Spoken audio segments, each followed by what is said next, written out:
Basically দিনের পর দিন শুধু আরজি কর তো নয়, আরজি কর আমাদের মূল ফোকাস অবশ্যই, সেটাকে সামনে রেখে, কিন্তু এত বছর ধরে দিনের পর দিন একটার পর একটা মেয়েদের ওপরে অত্যাচার হয়ে যাচ্ছে, তাদের কোনো সিকিউরিটি নেই, আর সেটার জন্য কোনো সঠিক বিচার আমরা এখনো অব্দি কোথাও দেখতে পাই।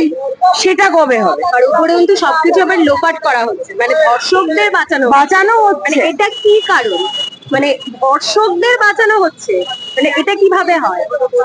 মানে আমাদের বিচার তো নেই, সঙ্গে সঙ্গে ধর্ষকদের যারা দোষ করছে তারা নিরাপত্তাটা কোথায়, আমরা কিভাবে বুঝবো? যিনি প্রশাসক, মানে আমাদের প্রশাসকের উপরেই প্রশ্ন। নামছেন, এবার তিনি সুপ্রিম কোর্টে তিনি কার কাছে বিচার চাইছেন? তিনি কার কাছে বিচার চাইছেন? বিচারটা তো ওনার কাছে আমরা চাইছি। এবং উনি করছেন